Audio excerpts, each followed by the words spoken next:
Et voilà ma deuxième partie de comment créer un parfum. Voilà, je suis assise par terre, oups, à côté du chargeur du téléphone. Bref, je suis pas une professionnelle youtubeuse, ça se voit de suite.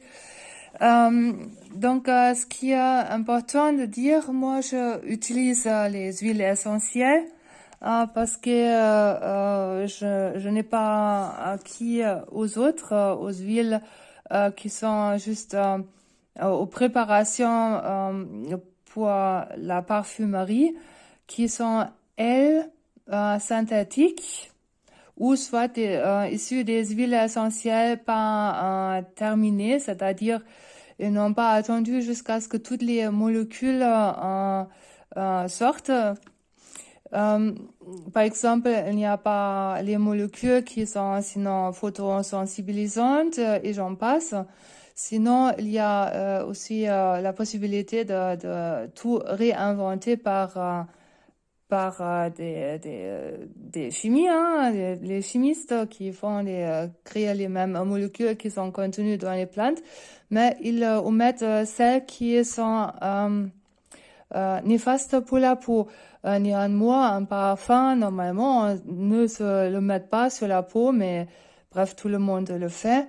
Et ben donc, il faut faire beaucoup attention concernant les huiles essentielles parce qu'elles sont dédiées aux soins, mais pas pour la parfumerie. Bon, si on les utilise quand même, il y a des règles à respecter. Donc, voilà, je vous le lis. Attention aux huiles essentielles, certaines sont très dermatoxiques. Par exemple, la cannelle, peu importe, il y a de différents types sur le marché. L'indice maximum, je donnerais à 2% par mélange.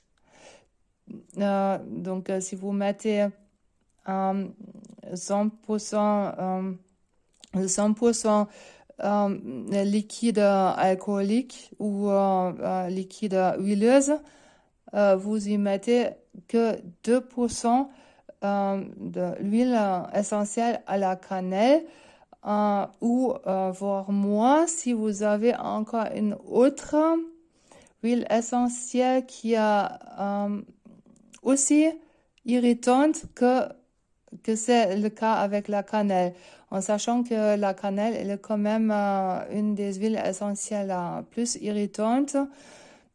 Mais juste pour savoir, il faut en être conscient que si on met beaucoup de composants qui sont irritantes, et ben là, il faut ensuite diminuer le pourcentage du contenu maximum. Donc, je continue. Certaines sont phototoxiques, c'est-à-dire elles ne font pas mal à l'application cutanée comme ça, mais une fois exposées au soleil, attention, ça brûle. Ça, c'est le cas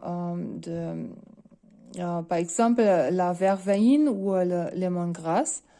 Et d'autres, ils sont photosensibilisantes, ça veut dire que ça donne des taches. Ça, c'est le cas de tout ce qui contient des coumarines dans tous les fruits. Et encore quelques autres, comme la lavande, par exemple. Après, il y en a qui sont irritants. C'est, par exemple, le géranium à cause des aldéhydes. Et c'est tous les fruits et conifères. Conifères, ça veut dire tout ce qu'on prend comme huile essentielle à partir des arbres aiguilleuses, donc des pins et un cyprès, n'importe, voilà. Ça, c'est les conifères. Parce que contiennent des terpènes et les terpènes sont irritantes pour la peau. Donc les aldéhydes et les terpènes, donc certaines fleurs qui contiennent des aldéhydes, c'est bien pour la relaxation musculaire, mais c'est pas bon comme ça sur la peau.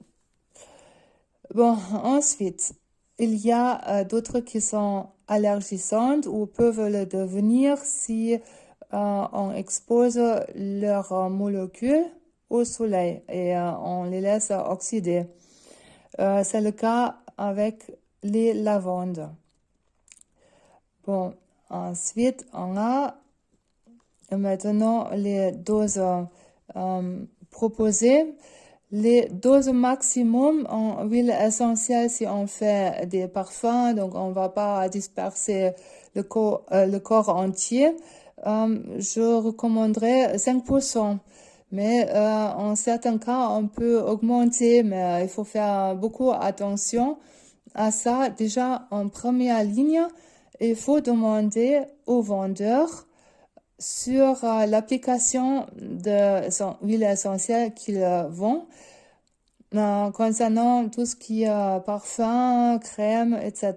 Donc, il doit exactement savoir comment sont les composants dedans et qu'est-ce qu'ils font sur la peau et à quelle quantité on peut les appliquer et pourquoi. S'ils ne peuvent pas vous le répondre, choisissez un autre vendeur, c'est tout. Bon, alors la dose maximum en huile essentielle dans une liquide alcoolisé, commencez par 5%. Et si ça ne va pas encore pour vous, donc en ce moment-là, soyez très prudente à l'utilisation et quelle odeur vous allez encore utiliser et lesquels, malheureusement, vous ne pouvez pas augmenter la dose. Et tout ce qui est eau tonifiante, ce qu'on asperge sur la peau, je recommanderais 2%. Et là, pareil, si vous voulez augmenter, ne le faites pas avec n'importe quelle huile essentielle. Voilà. Bon. Ok, maintenant, suivant. On a combien? Ah non, il faut malheureusement faire une troisième partie, ça ne va pas suffire. Bon, donc, à tout à l'heure. À tout à l'heure, si vous voulez bien.